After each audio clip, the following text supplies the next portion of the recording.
पर इसमें एक स्थिति है। वो स्थिति ऐसी है कि अब हम ग्लोबल इकोनॉमी में हैं।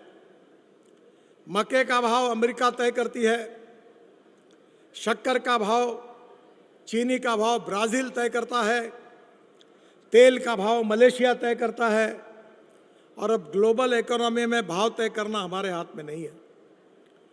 फिर भी हमारी सरकार, शिवराज जी, बार बार सरकार का करोड़ों रुपए का घाटा भी होता है तो भी एमएसपी पे आधार पर आपके तरफ से खरीदते हैं। तथा मेरे किसान भाइयों और बहनों, सबसे पहले ये उन्नत कृषि महोत्सव के लिए जो यशस्वी आयोजन शिवराज जी के नेतृत्व में हुआ है, इसलिए मैं शिवराज जी को हृदय से बहुत बहुत धन्यवाद देता हूं, उनका अभिनंदन करता हूं कि ये जो महोत्सव है ये आपको कोई नई जानकारी देने वाला महोत्सव है। हमारे कृषि क्षेत्र में हमारी प्रगति और विकास कैसे हो, कौन से सीड का हम उपयोग करें, सिंचाई के लिए टेक्नोलॉजी में क्या बदल हुआ है, हम जैविक खेती के बारे में कैसा प्रयोग करें, अनेक बातों की चर्चा यहाँ हुई है। मुझे याद है पिछले 24 साल से मैं अपने विदर्भ के क्षेत्र में, हम लोग हर साल एग्रो विजन के रूप में ऐसा ही महोत्सव मनाते हैं। 5 लाख किसान आते हैं और शिवराज जी करीब 3-4 बार हमारे महोत्सव में भी अतिथि के रूप में आए हैं। ये बहुत जरूरी है कि जो कल था वो आज नहीं है और आज है वो कल नहीं है। मैं अक्सर एक बात याद रख के विशेष रूप से सबको बताता हूँ कि नॉलेज, इसको हम ज्ञान कहते हैं, सत्ता जिसको हम पावर कहते हैं, सौंदर्य, और उसके साथ जो है कि हमारा ज्ञान, सौंदर्य, सत्ता, इसका जो संबंध होता है वो रोज कोई आदमी परमानेंट नहीं होता, ये बदलते रहता है। और इसलिए बदलते हुए परिवर्तन में हमें नई नई बातों के बारे में सोचना होगा आवश्यकताओं के अनुसार। मुझे बहुत खुशी है कि मैं यहाँ मंत्री के रूप में नहीं आया हूँ, मैं किसान के रूप में आया हूँ, क्योंकि मैं भी खेती खुद देखता हूँ, सब प्रयोग करता हूँ, और मैं इतना विद्वान नहीं हूँ, पर मुझे 17 डॉक्टरेट और डीलिट मिली हुई है, और महाराष्ट्र के सभी एग्रीकल्चर यूनिवर्सिटी की डॉक्टरेट मुझे मिली है। और इसलिए मैं आपको नई नई बात जो है वो बताऊंगा, और जिसको लगता है वो जरूर हमारे क्षेत्र में उसको देखने के लिए आए, ताकि प्रगति और विकास में हम एक में एक साथ पकड़कर अगर हम आगे जाएंगे तो परिस्थितियों पर मात करके हम यशस्वी हो सकते हैं। हमारे शिवराज जी ने मंत्री के रूप में, कृषि मंत्री के रूप में तो बहुत अच्छा काम किया है, पर मैं आपको एक याद दिलाना चाहूँगा कि जब मैं भारतीय जनता पार्टी का अध्यक्ष था और शिवराज जी मध्य प्रदेश के मुख्यमंत्री थे, तो प्रणब मुखर्जी साहब उस समय वित्त मंत्री थे, और लगातार 3 बार कृषि विकास में देश में पहले नंबर पर रहने का सम्मान मध्य प्रदेश को मिला, और उस समय मध्य प्रदेश के यशस्वी मुख्यमंत्री शिवराज सिंह जी थे, और इसलिए इस क्षेत्र में उनके कार्य को मैं अच्छी तरीके से जानता हूं। बहनों और भाइयों, हमको अगर प्रगति और विकास करनी है तो भूतकाल में हम कैसे हैं, इसका वर्तमान काल में इसलिए अध्ययन करना आवश्यक है कि उसके आधार पर हम भविष्य की नीति बना सकते हैं। आज हमारे देश में अगर देश को विकास को अगर हम गिनने की कोशिश करेंगे तो उसको हम जीडीपी ग्रोथ कहते हैं, सकल उत्पादन देश का।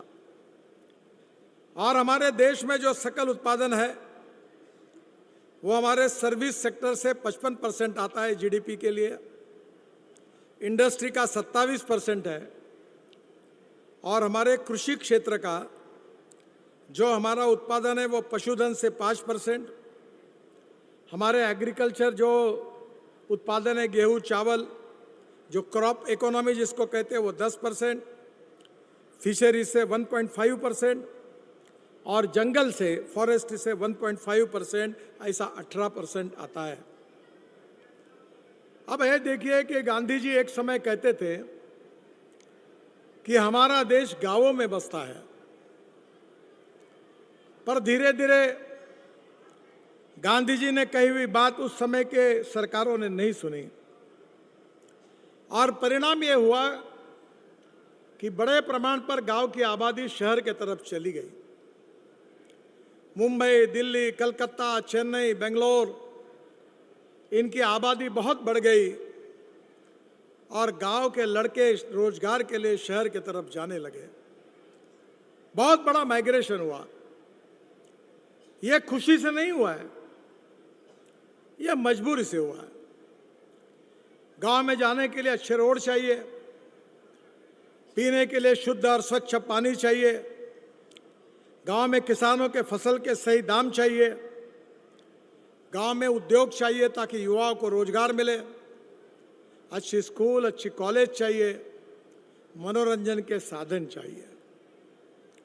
और जब यह बातें उस जिस प्रमाण में विकसित होनी चाहिए वो नहीं हुई, क्योंकि इकोनॉमी जो ग्रोथ होनी चाहिए एग्रो इकोनॉमी की, उसमें कुछ अड़चनें आई और जिसके कारण पर कैपिटा इनकम जो है वो भी जितना बढ़ना चाहिए उतना नहीं बढ़ा है। आप एक बात समझ लीजिए कि आपके गांव में कपड़े का दुकान, किराने का दुकान, रेस्टोरेंट कब चलेगा? जब यहाँ गांव के लोगों के हाथ में पैसा आएगा।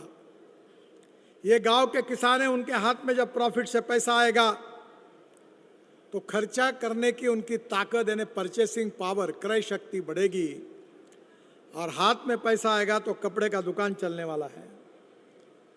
किसान के हाथ में पैसा आएगा तो रेस्टोरेंट चलने वाला है, पर किसान के पास पैसा ही नहीं आएगा तो ये धंधा कैसे चलेगा? और इसलिए आने वाले समय में हमारी सरकार ने काफ़ी अच्छे अच्छे निर्णय किए। वो निर्णय के परिणाम भी मिलना शुरू हुआ है, पर ये सब करने में हमें और समय चाहिए काम करने के लिए। शिवराज जी भी लगातार ये काम कर रहे हैं। आदरणीय मोदी जी के नेतृत्व में गांव, गरीब, मजदूर, किसान का कल्याण करते हुए समृद्ध संपन्न भारत जो गरीबी, भूखमरी और बेरोजगारी से मुक्त रहेगा, ऐसा समृद्ध संपन्न हिंदुस्तान बनाना, यही हमारा मिशन है, यही हमारा संकल्प है। और ये संकल्प अगर पूरा करना है तो हमें गांवों को समृद्ध बनाना होगा, किसानों को आर्थिक दृष्टि से ताकतवान बनाना होगा। और ये बनाने के लिए जो जो प्रयोग कुछ करने चाहिए उसमें से कुछ बातें मैं आपके विचारार्थ रखने वाला हूं। अब दुनिया बदल चुकी है। सबसे पहली बात है कि आज आर्टिफिशियल इंटेलिजेंस, जिसको हम लोग कृत्रिम बुद्धिमत्ता कहते हैं, ये एग्रीकल्चर में, कृषि क्षेत्र में आया है। आप मेरी बात को गौर से सुनिए ताकि थोड़ा विषय टेक्निकल है, आप समझ पाओगे। मेरे खेत में भी एआई लगा हुआ है। एआई का मतलब होता है एक वेदर स्टेशन है, जमीन में मॉइस्चर कितना है उसका एक यंत्र है, और अमेरिकन सैटेलाइट का उपयोग करके गूगल और माइक्रोसॉफ्ट मेरे खेत का पिक्चर निकालती है और मेरे मोबाइल पर भेजती है और मुझे बताती है कि 8 दिन के बाद आपके गन्ने पर कौन सा रोग आने वाला है, अब पानी की कितनी ज़रूरत है, आपको यहाँ कौन सा खाद का भी उपयोग करना चाहिए, किसकी डिफिशियंसी है, इफिशियंसी कमी है, और ये सब बातें वहाँ से मार्गदर्शन होती है। अब मैंने हमारे यहाँ 1000 किसानों को हमने चुना है और हमारे यहाँ बारामती विज्ञान केंद्र का माइक्रोसॉफ्ट और गूगल के साथ मिलकर हमने विदर्भ में ये प्रयोग संतरा उत्पादक किसानों के लिए तैयार किया है। पहले संतरे की एसओपी तैयार की, गन्ने की एसओपी तैयार की, तुअर की एसओपी तैयार की और उसका जो पूरा प्रोग्राम है वो फिट किया गया। अब उसके आधार पर हमको रिपोर्ट मिलता है। इसके कारण 50% पानी की बचत होती है, खर्चे में भी 40 से 50% बचत होती है और उत्पादन दुगना होता है। मेरे खेत में प्याज हुआ तो 980 ग्राम का एक प्याज हुआ ऑर्गेनिक, और बैंगन जो हुआ वो 1 किलो 800 ग्राम का बैंगन हुआ। सोशल मीडिया पे उसके फोटो आए। शिवराज जी भी मुझे, और केमिकल फर्टिलाइजर नहीं था। और इसका कारण यही है कि हमें आज विशेष रूप से टेक्नोलॉजी को, तंत्रज्ञान को अपनाना होगा। यह तंत्रज्ञान क्या है? थोड़ा अंग्रेजी का उल्लेख कर रहा हूं इसलिए मुझे माफ करिए, क्योंकि उसके पैरेलल शब्द मराठी में नहीं है, हिंदी में नहीं है। Innovation, entrepreneurship, science, technology, research, skilled और सक्सेसफुल प्रैक्टिसेस, इसको हम नॉलेज कहते हैं, ज्ञान कहते हैं। ज्ञान ये सबसे बड़ी ताकत है, और conversion of knowledge into wealth, ज्ञान का रूपांतर संपत्ति में करना, यही हमारे सामने सबसे बड़ा चैलेंज है। और दूसरी जो फिलॉसफी है जो किसानों के लिए बिल्कुल उपयोगी है कि no material is waste and no person is waste. It is depending upon the appropriate technology and appropriate vision of the leadership that you can convert waste into wealth. मैं उदाहरण के लिए आपको बताऊंगा कि मेरे लोकसभा क्षेत्र में मैं पिछले 9 साल से टॉयलेट का पानी बेच रहा हूं। जो आप शौचालय में पानी डालते हैं ना, वो मैं बेच रहा हूं, और हमारे कॉरपोरेशन को 350 करोड़ रुपए साल के मिल रहे। कितने? 350 करोड़ रुपए। ये पूरा पानी कोराड़ी और खापरखेड़ा, आप जब भोपाल से नागपुर आते हो तो नागपुर में एंट्री करते हो तो जो पावर प्लांट लगते कोराड़ी और खापरखेड़ा, उसको पूरा पानी हम रिसाइकलिंग करके देते हैं। फिर भी हमने कचरे को सेग्रीगेट करके ग्लास, मेटल और प्लास्टिक को अलग किया, और जो ऑर्गेनिक कचरा था वो बायोडाइजेस्टर में डाला है, और उसमें से मीथेन निकलता है, और मीथेन से सीएनजी, बायो सीएनजी या हाइड्रोजन निकलता है। अभी मैं आपके प्रदर्शन में गया था, उनने मुझे हाइड्रोजन के ऊपर ड्रोन चलने वाली बात बताई। शिवराज जी मेरे घर पर आए हैं, मेरे पास हाइड्रोजन पर चलने वाली गाड़ी है, उसका नाम है मिराई। ये जापानी वर्ड है, और मिराई का अर्थ है भविष्य, फ्यूचर। आगे जो जमाना आएगा, कोयले का उपयोग करने की जरूरत नहीं पड़ेगी, पेट्रोल डीजल की, गैस की जरूरत नहीं पड़ेगी। भविष्य का फ्यूल अगर कोई होगा तो हाइड्रोजन होगा। आपके घर में आप पानी डाल दो, पानी से हाइड्रोजन निकलेगा और हाइड्रोजन गैस जैसा चलेगा। कार चलेगी, बस चलेगी, ट्रक चलेगी। मैं 10 रूट पर अब हाइड्रोजन की ट्रक और बसेस चला रहा हूं, और 3 महीने पहले मैंने टाटा के 3 ट्रक लॉन्च किए, जिसमें 2 हाइड्रोजन फ्यूल सेल पर एक था और 2 आईसी इंजन में हाइड्रोजन डालकर चल रहा था।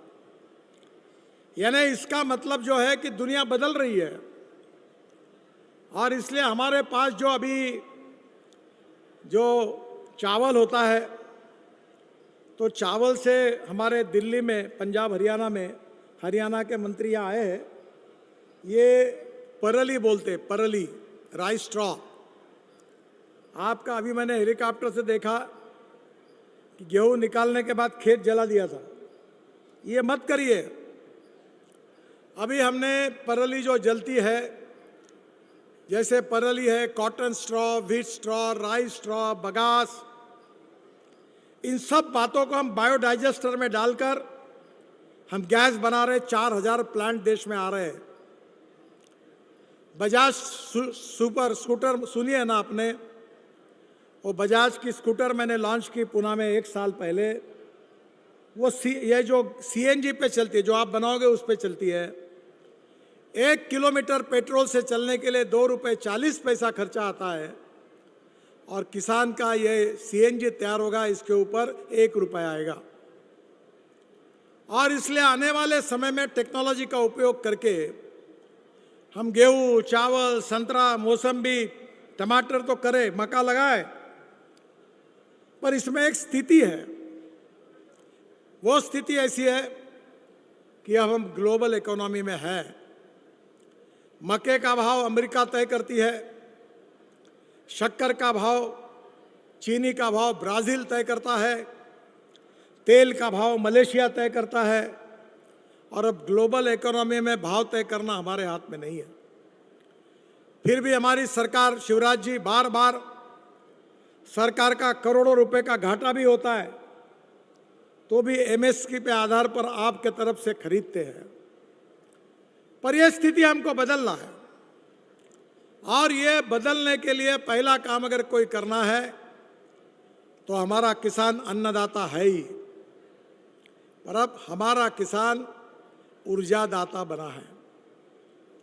हमारे शिवराज जी के विदिशा लोकसभा क्षेत्र में जितनी ऊर्जा लगती है, करीब मुझे पता नहीं, पर हम लोग अभी 380 मेगावाट ऊर्जा, मैं मालिक नहीं हूँ, मैं उद्योगपति भी नहीं हूँ, मैं एक शेयर होल्डर हूँ। हमने सब किसानों ने मिलकर पावर तैयार करते हैं, 380 मेगावाट ग्रीन पावर।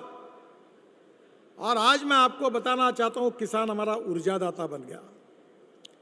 फिर 2004 में, तब से मैं पीछे पड़ा हूँ कि हमारा किसान ईंधनदाता बने। अभी हम ब्रोकन राइस से, मक्के से, बाम्बू से, ये हमारी परली से, सब प्रकार के बायोमास से ये हम लोग अभी इथेनॉल बना रहे हैं। और ये जो हरियाणा के मंत्री आए हैं, इनके पानीपत में इंडियन ऑयल का एक बड़ा प्रोजेक्ट डाला है, जो मेरा ड्रीम प्रोजेक्ट है। वहाँ जो परली जलाने के कारण दिल्ली में प्रदूषण होता था, उस परली से 1 lakh litre ethanol per day, 78,000 tonne per year sustainable aviation fuel, हवाई ईंधन तैयार हो रहा है। और उसके साथ 150 टन बायोबिटुमिन हर दिन तैयार हो रहा है। देखो, मैं आपको कोई ऐसी हवा की बात बताने वाला नेता नहीं हूँ। मैं जो बोलता हूँ वो करता हूँ, और जो करता हूँ वही बोलता हूँ। इसलिए मेरे ऊपर विश्वास रखिए कि स्पाइस जेट का और विस्तारा का हवाई जहाज किसानों ने तैयार किए हुए हवाई ईंधन पर हमने चलाकर देहरादून से दिल्ली लाया है। अब वो दिन दूर नहीं है कि किसान अन्नदाता बन गया, ईंधनदाता बन गया, ऊर्जादाता बन गया, अब हवाई ईंधनदाता बना है। अब इतना ही नहीं, तो भारत सरकार की CSIR करके बहुत बड़ी संस्था है, उसकी डायरेक्टर और उसके साथ central research road organisation Faridabad में उन्होंने प्रयोग किया। मैंने उनका बहुत सपोर्ट किया, और बायोमास से डांबर बनाया, बिटुमिन बनाया। अब हमारे देश में 110 लाख टन डांबर लगता है, और हमारे रिफाइनरी की क्षमता केवल 50 लाख टन है। 60 लाख टन डांबर हम इंपोर्ट करते हैं। अब ईरान के वॉर के कारण डांबर का भाव 40% बढ़ गया, पर अब हमारा किसान डांबरदाता भी बन गया है।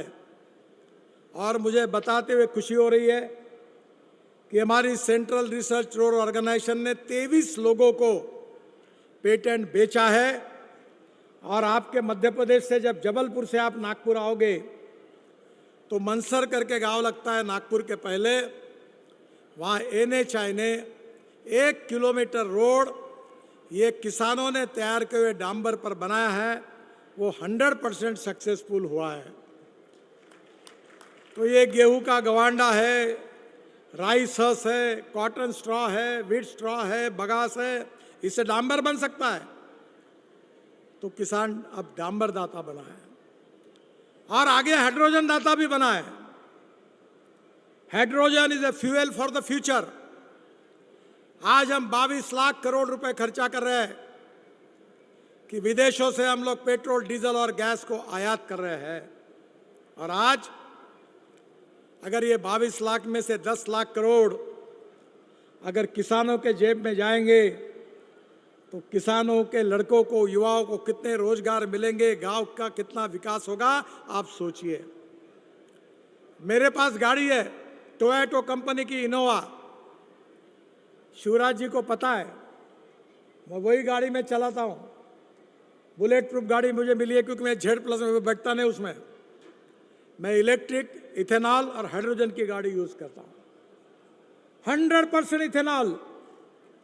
और वो गाड़ी चलते चलते 60% बिजली तैयार करती है।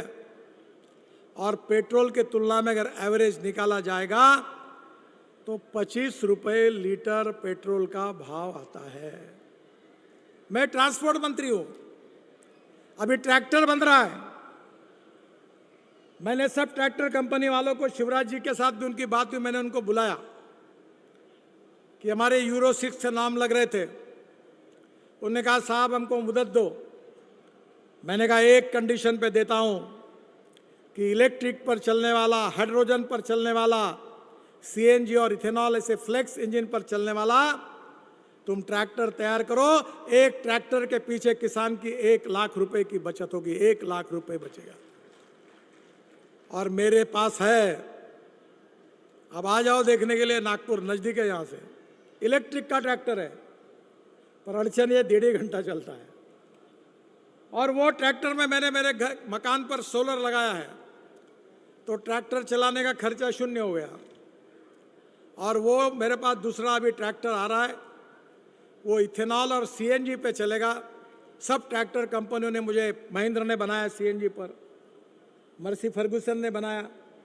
और अब मैं जल्दी ही इस ट्रैक्टर की शुरुआत करूंगा तो मेरे 1 से 1.5 लाख रुपए बचेंगे। अभी ट्रक हाइड्रोजन पे आ रही है, एग्रीकल्चर इक्विपमेंट, कंस्ट्रक्शन इक्विपमेंट सब अल्टरनेटिव फ्यूल और बायोफ्यूल पे आए।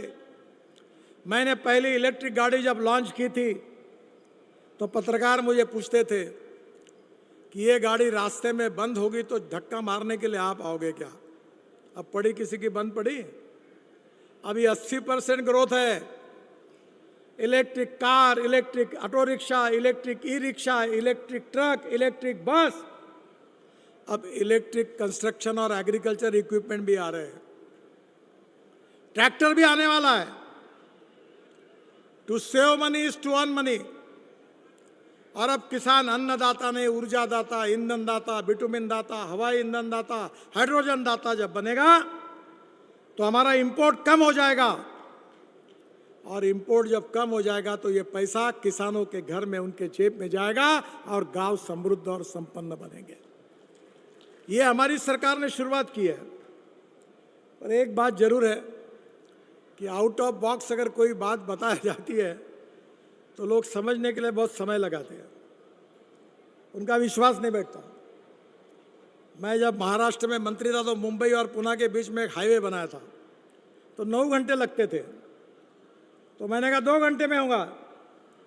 तो अखबार वालों ने मेरे ऊपर एडिटोरियल लिखा कि ये मंत्री कुछ भी बोलते हैं। अब रोड बन गया, 2 घंटे में हुआ। अभी परसों, कल 14 तारीख कल की है, कल दिल्ली से देहरादून हाईवे का इनॉग्रेशन प्रधानमंत्री जी कर रहे हैं। वो हाईवे 9 घंटे लगते थे, अब 2 घंटे में। 2 घंटे में। दिल्ली से मुंबई 12 घंटे में, चेन्नई से बेंगलोर 2 घंटे में, पहले 8 घंटे लगते थे। ऐसे 40 एक्सप्रेस हाईवे बन रहे हैं। अब मुझे कोई पूछता नहीं, क्योंकि मैं पत्रकार भाइयों को कहता हूं कि मेरा भाषण रिकॉर्ड कर लेना, मैं झूठ नहीं बोलता हूं, और एक भी बात नहीं हुई मेरी कही हुई पूरी तो ब्रेकिंग न्यूज लगा देना तुम मेरे नाम पर, चिंता मत करना, पर ये वक्त कभी नहीं आएगा। और इसलिए बहनों और भाइयों, इस देश के किसानों का भविष्य हमको बदलना है, टेक्नोलॉजी का अपनाना है, हमारे ड्रोन से स्प्रेइंग करना है। ये ड्रोन दीदी की बात प्रधानमंत्री जी ने कही, मेरे यहाँ ड्रोन है। 1 एकड़ गन्ने में 4 बोरे यूरिया और 4 बोरे मिश्र खत लगते थे, पर ये इसके बाद 1 फीट तक होने तक ये ड्रोन का उपयोग, नैनो यूरिया और इसका उपयोग नहीं होता। अभी शिवराज जी के मंत्री विभाग ने जिसका टेस्टिंग करके जिनको सर्टिफाई किया है, वो नैनो यूरिया और मिश्र खत में यूज करता हूँ। जहाँ 4 बोरे यूरिया और 4 बोरे मिश्र खत लगते थे, वहाँ केवल 2 बॉटल नैनो यूरिया, 2 बॉटल मिश्र खत की बॉटल, इसमें काम जम गया। हम जब यूरिया और मिश्र खत फेंक देते हैं तो 75% वेस्ट होता है और 25% क्रॉप को जाता है, पर जब हम ड्रोन से स्प्रेइंग करते हैं तो 25% वेस्ट होता है और 75% प्लांट को जाता है। बहनों और भाइयों, अब ऑर्गेनिक और जैविक खेती की बात हो रही है, जीवामृत की बात हो रही है। मेरा एक प्रयोग है, मेरे एक साइंटिस्ट ने बताया, जो बाल निकलते हैं ना अपने, तो मैं 4 ट्रक बाल तिरुपति से खरीदता हूँ और बालों से एमिनो एसिड बनाता हूँ, प्लांट बूस्टर। 6 करोड़ रुपए का टर्नओवर है और तिरुपति से बाल लाता हूँ। एक बार स्प्रेइंग करो, एकदम ऐसा प्लांट बदल जाता है। अब हम जीवामृत की बात कर रहे हैं, हम लोग ड्रिप इरिगेशन की बात कर रहे हैं, हम नैनो यूरिया, नैनो मिश्र खत की बात कर रहे हैं। अभी तो बेल्जियम से एक कंपनी आई थी मेरे पास, उन्होंने वर्ल्ड में 3 प्रोजेक्ट डाले हैं। जो गंदा पानी है उससे वो डीएपी बना रहे हैं। दुनिया बदल रही है, टेक्नोलॉजी बदल रही है, मैकेनाइजेशन हो रहा है, हार्वेस्टर आ रहे हैं, और आने वाले समय में फ्यूल में भी बदलाव आ रहा है। इन सब बातों के कारण, इसका उपयोग करने के कारण हमारा उत्पादन खर्चा कम होगा, उत्पादन दुगना होगा, प्रॉफिट ऑफ मार्जिन बढ़ेगी। 2 चीज़ें मैं आपको, और 3 चीज़ें थोड़ी कहूँगा जो बहुत इम्पॉर्टेंट है। मैं जिस क्षेत्र से आता हूँ वहाँ 15,000 किसानों ने आत्महत्या की विदर्भ में। क्योंकि कॉटन प्राइस मैकेनिज्म अड़चने आई, कर्जा बढ़ गया, बेचारों ने आत्महत्या की। और मैंने ये तय किया कि मैं इसी के लिए काम करूँगा। आपको ताज्जुब होगा, मैं रोड वगैरह कोई बनाता नहीं ज़्यादा, मेरा सब काम खेती में ही चलता है, और वो पता नहीं है लोगों को। तो दौड़ने वाले पानी को चलने के लिए लगाओ, चलने वाले पानी को रुकने के लिए लगाओ, और रुके हुए पानी को जमीन को पीने के लिए लगाओ। गांव का पानी गांव में, खेत का पानी खेत में, घर का पानी घर में। मैंने जो काम किया उस संस्था को 25 साल पूरे हुए, और 18 मई को हमारे फिल्म एक्टर जो है आमिर खान और नाना पाटेकर जी आ रहे हैं। आपके यहाँ अगर हम NHI से फुकट में तालाब बना के देते हैं, पानी जैसे आप पैसा बैंक में डिपॉजिट करते हैं, तो पानी जमीन में डिपॉजिट करिए। मेरे यहाँ 3 कुएं, 1 घंटा पानी मई में मिलता था। 7.5 हाउस पावर के 3 पंप है, अब 8 घंटे पानी मिलता है। पूरा 60 एकड़ इरिगेशन हुआ, 100% इरिगेशन। शिवराज जी ने बहुत अच्छा काम किया कि मध्य प्रदेश में सिंचाई का क्षेत्र बढ़ाया, पर जहाँ सिंचाई का पानी नहीं जा सकता, वहाँ वाटर कंजर्वेशन से हमको पानी मिल सकता है। दूसरी बात डेयरी, और इसमें भी आपको बताता हूँ एक बहुत अच्छी बात हुई है। हमारे यहाँ 3 प्रोजेक्ट शुरुआत हुए कि 1952 में हमारे गुजरात के गिर जात की गाय ब्राज़ील में गई थी। वो 60 लीटर दूध देती है, और उसका जो बुल सांड तैयार हुआ, उसका सीमेंस निकालकर भारत के देशी गाय के नस्ल को दिया, तो जो गोरी हुई वो 12 लीटर दूध देने लगी। और अब टेक्नोलॉजी बदली है, बेटी बचाओ अभियान जैसा वैसी जरूरत नहीं है गोरी बचाओ। अब ऐसी टेक्नोलॉजी आई है एम्ब्रियो ट्रांसफर, आपको मालूम है टेस्ट ट्यूब बेबी, तो आप 100% गोरी ही होगी। और जो गोरी होगी, जिस बूल का सीमेंस हमने उपयोग में लाया, उसकी माँ का जो दूध था उसके प्रपोर्शन में उसका दूध 15 लीटर 20 लीटर आएगा।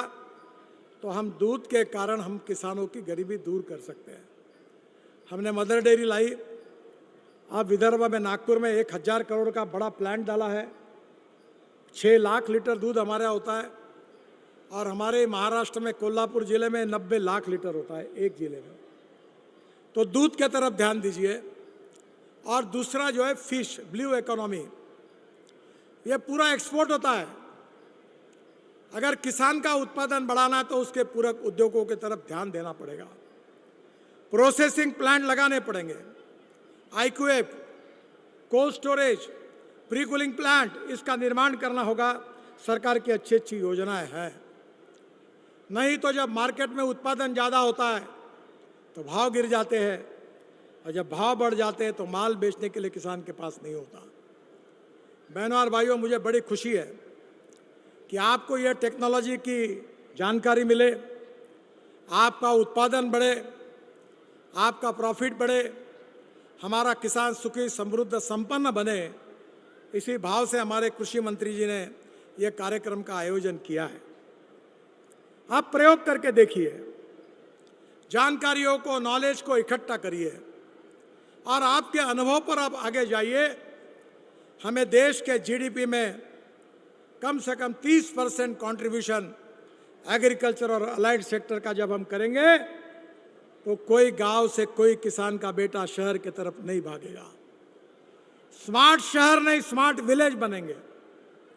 और इसके लिए ये ज्ञान, ये नॉलेज, ये टेक्नोलॉजी, उत्पादन खर्चा कम हो, उत्पादन बढ़े, इसकी जानकारी आप सबको मिले। इसके लिए शिवराज जी ने इस भव्य आयोजन किया है।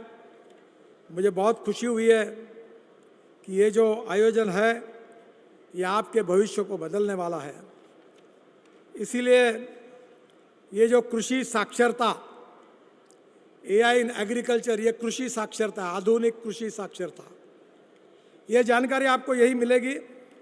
और कभी होगा तो मैं भी इसके लिए आपको मदद करूंगा। ये सब काम मैं भी हमारे क्षेत्र में करता हूं और सब बातों को आपको देखने के लिए मिलेगा।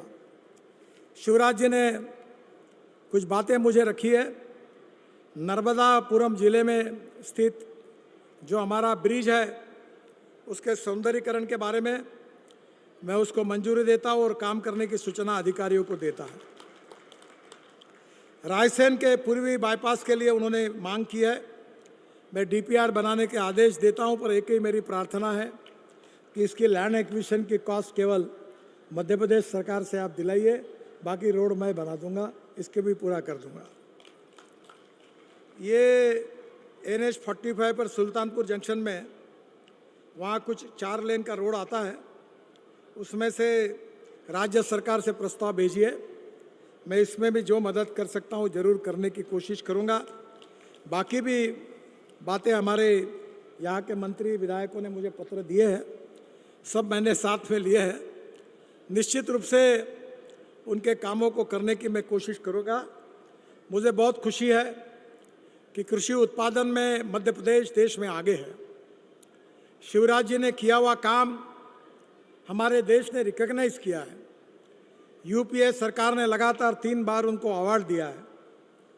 और आज उन्होंने आपका ये किसानों को उन्नत करने के लिए जो कृषि महोत्सव का आयोजन किया है, यह आपको ऐसी भविष्य की प्रेरणा देगा कि आपके जीवन में गरीबी, भूखमरी, बेरोजगारी दूर होगी, हमारे किसान सुखी समृद्ध संपन्न होंगे, हमारा देश विश्व गुरु बनेगा।